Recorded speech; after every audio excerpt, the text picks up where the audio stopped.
Halo pemirsa, jangan lupa subscribe YouTube channel official iNews dan nyalakan loncengnya. Pemirsa, di tol Purbalenyi, arus kendaraan dari arah Bandung menuju Jakarta malam ini terpantau padat.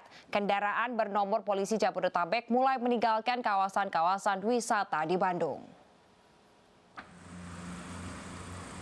Meski liburan masih tersisa esok hari, kendaraan dari arah Bandung menuju Jakarta telah memadati ruas tol Purbalenyi kilometer 79 Purwakarta, Jawa Barat.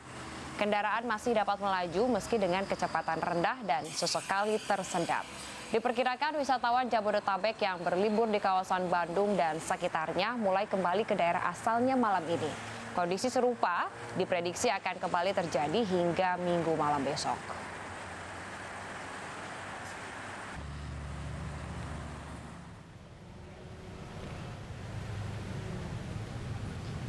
Pemirsa, kondisi serupa juga terjadi di kawasan wisata Lembang, Bandung Barat, Jawa Barat. Arus lalu lintas terpantau padat, baik dari arah Subang maupun arah Bandung. Saat lantas Polres Cimahi bersiaga di sejumlah titik untuk mengurai kepadatan kendaraan. Masyarakat diimbau untuk menggunakan jalur alternatif, diantaranya Jalan Kolonel Masturi, Dago, dan Puncelut.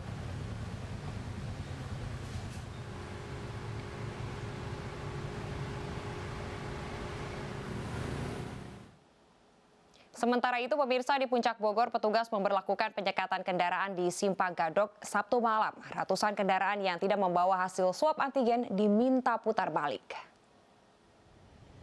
Ya, baik pemirsa, beginilah suasana arus lalu lintas di kawasan Simpang Gadok, Puncak Bogor, Jawa Barat pada hari kedua dalam rangkaian libur panjang Paskah tahun 2021.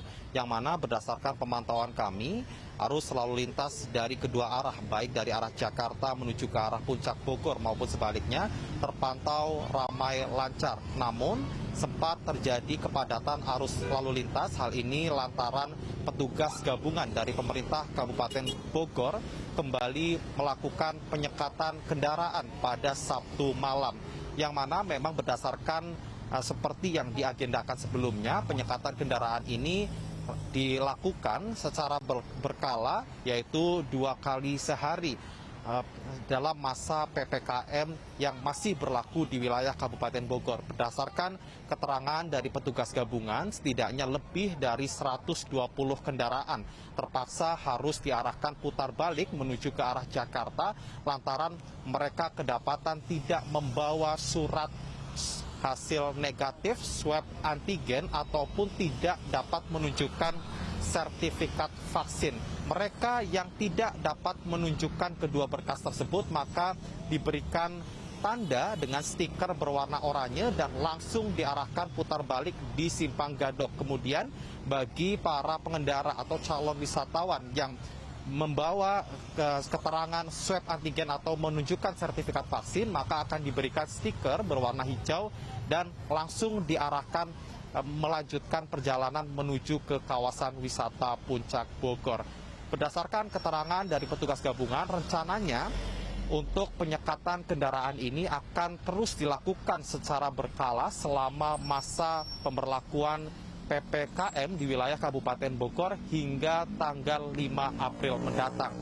Dari Bogor, Jawa Barat, Vito Erlangga, Muhammad Zulkarnain, Enggar Bagus, iNews melaporkan. Pemirsa, pasangan selebritis Atta Halilintar dan Aurel Hermansyah resmi mengikat cinta mereka dalam pernikahan yang digelar di Hotel Raffles Setiabudi, Jakarta Selatan siang tadi. Momen emas ikatan cinta Atta Aurel dihadiri oleh sejumlah pejabat negara dan rekan-rekan selebritis dengan tetap menerapkan protokol kesehatan. Saya terima nikah dan kawinnya Titania Aurelin Nur Hermansyah binti Ana Hermansyah dengan mas kawin tersebut tunai. Atta Halilintar tak kuasa menahan air mata harunya usai mengucap akad nikah atas putri sulung penyanyi Anang Hermansyah, Aurel Hermansyah. Bertindak sebagai saksi nikah, Presiden Joko Widodo dan Menteri Pertahanan Prabowo Subianto. Usai mengucap akad, Atta mengucap doa suami kepada istri dibimbing oleh sang penghulu Gus Miftah. Aku memohon kepadamu kebaikan dirinya dan kebaikan yang kau tentukan atas dirinya, dan aku berlindung kepadamu dari kejelekannya. Dilanjutkan dengan penandatanganan buku nikah oleh kedua mempelai orang tua atau wali dan saksi nikah. Seorang istri kepada suami tercinta.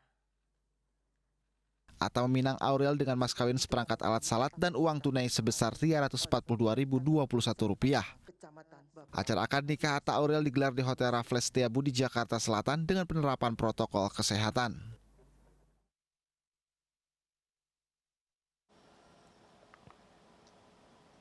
Pemirsa, pernikahan Atta Halilintar dan Aurel Hermansyah bisa disebut sebagai pernikahan yang sangat istimewa. Atta dan Aurel berhasil menghadirkan dua tokoh negeri ini menjadi saksi pernikahannya, yaitu Presiden Joko Widodo dan Menteri Pertahanan Prabowo Subianto.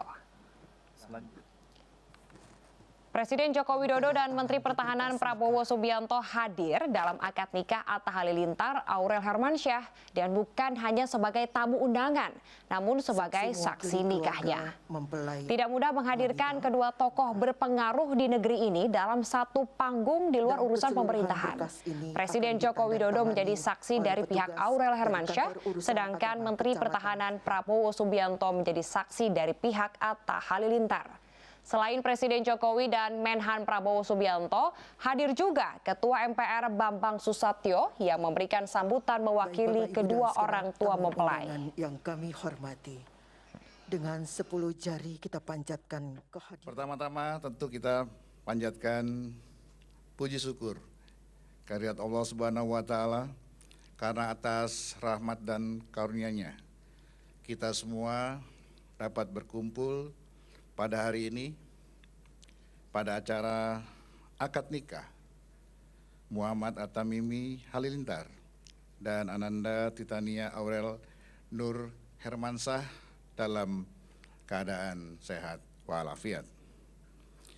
Dan alhamdulillah kita telah sama-sama saksikan ijab kabul kedua ananda kita berjalan dengan lancar dan hikmat. Keduanya sekarang sudah mempunyai BPKB dan STNK yang sah. Bapak Ibu sekalian, dalam kesempatan yang berbahagia ini,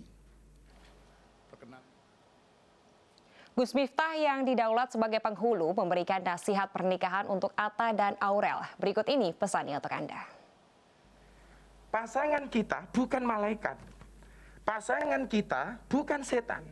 Pasangan kita bukan hewan. Artinya apa? Tetaplah menjadi manusia yang kadang-kadang benar dan kadang-kadang salah. Dan ketika ada kesalahan, kita mampu untuk memaafkannya. Memaafkan memang tidak menghapus masa lalu, tapi pasti memperindah masa depan. Kalau ada orang mengatakan, Gus Miftah, kalau orang memang seperti tanah, kenapa banyak orang suka marah-marah? Nggak bisa menerima kesalahan kita. Orang yang suka marah-marah, tetap saja dia terbuat dari tanah, namun barangkali tanah sengketa. Nah, terakhir, tidaklah seseorang itu memuliakan perempuan kecuali dia adalah pribadi yang mulia. Dan tidaklah dia menghinakan seorang perempuan kecuali dia adalah orang yang terhina. Untuk Aurel, ar-rijalu qawwamuna 'alan nisa, laki-laki adalah imamnya perempuan. Jangan mencari pasangan yang sempurna, tapi terimalah pasanganmu dengan cara yang sempurna. Kita membayangkan pasangan yang sempurna, tetapi kita menikah dengan orang yang tidak sempurna. Maka bagi kita hanya ada dua pilihan. Singkirkan bayangan itu dan terimalah orangnya, atau singkirkan orang itu dan nikmati khayalannya. Pemirsa, Menteri Pariwisata dan Ekonomi Kreatif Sandiaga Salahuddin Uno bertemu dengan Menteri Luar Negeri Singapura untuk membahas pembukaan kembali pariwisata antara kedua negara melalui program Travel Bubble atau Travel Corridor Arrangement. Travel Bubble nantinya akan memudahkan wisatawan mancanegara dari negara tetangga Singapura untuk berlibur ke Indonesia.